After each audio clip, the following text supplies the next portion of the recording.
በሌሊት ነቅተህ እያንዳንዱን ንግግር፣ ምርጫህን፣ እያንዳንዱን ትንሽ ስህተት ደጋግመህ ታስባለህ? ብቻህን አይደለህም። ዛሬ ከመጠን በላይ የማሰብ ስነ ልቦና እና ለምን አንጎል እረፍት እንደሚነሳን እናያለን። ከመጠን በላይ ማሰብ ምንድን ነው? ከመጠን በላይ ማሰብ አእምሮ በጭንቀት በመተንተን እና ውጤቱን በመተንበይ ውስጥ ሲጣበቅ ነው። በእርግጥ ወደፊት ማሰብ ጠቃሚ ሊሆን ቢችልም ከመጠን በላይ ማሰብ በጭንቀትና በራስ የመጠራጠር ወጥመድ ውስጥ ያስገባዋታል። እነዚህን ምሳሌዎች እንይ። ያለፉትን ክርክሮች ደጋግሞ ማሰብ፣ ሌሎች ስለሚያስቡት መጨነቅ፣ በይህ ቢሆን ሁኔታዎች ላይ መጨነቅ ዋና ዋናዎቹ ናቸው።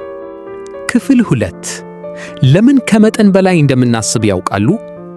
አእምሮአችን ጎጂ ነገሮችን ለመለየትና ችግሮችን ለመፍታት የተዘጋጀ ሥርዓት ሲኖረው፣ ነገር ግን ከመጠን በላይ ማሰብ የሚከሰተው ይህ ሥርዓት ከመጠን በላይ ጫና ውስጥ ሲገባ ነው። ዋና ምክንያቶች የሚከተሉትን ያካትታሉ። አንደኛ፣ ስህተቶችን መፍራት። ይህም ማለት ፍጹም ውጤቶችን ትፈልጋለህ፣ ስለዚህ አንጎልህ ሥራውን ይቀጥላል። እርግጠኛ አለመሆን፣ አለመቻቻል። አንዳንድ ሰዎች ውጤቱን አለማወቅ ሊቋቋሙት የማይችሉት ሆኖ ያገኛቸዋል። ያለፉ ልምምዶች፣ ጉዳቶች ወይም ውድቀቶች አእምሮውን ከፍ ያለ ማስጠንቀቂያ ሊያደርጉት ይችላሉ። ይህም ህመምን ለማስወገድ እያንዳንዱን ሁኔታ በመድገም ነው። ክፍል 3 ከመጠን በላይ ማሰብ እና ችግር መፍታት።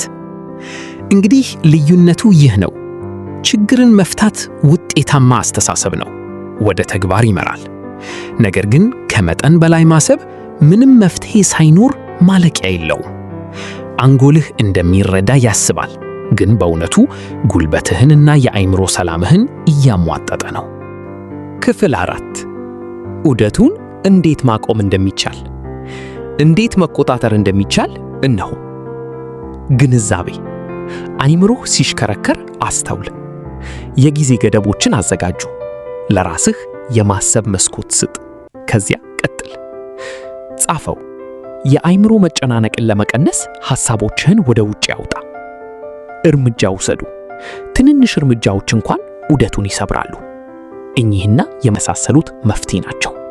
ሕክምና አማካሪዎች ትልቅ ለውጥ ሊያመጡ ይችላሉ።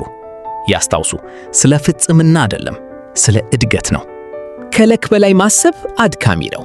ነገር ግን ለምን እንደሆነ መረዳት እሱን ለማቆም ኃይል ይሰጦታል። ዛሬ በትንሽ እርምጃዎች ይጀምሩ እና ለአእምሮ በጣም የሚፈልገውን እረፍት ይስጡት። ከዚህ በታች አስተያየት ይስጡ። ከመጠን በላይ ማሰብ ማቆም የማይችሉት ሐሳብ ምንድን ነው? እንነጋገርበት። ጠቃሚ የሆኑ ስነ ልቦናዊ አገልግሎት ለማግኘት ይህን ቻናል ይከተሉ። ሰላማችሁ ይብዛ። Psychology Ethiopia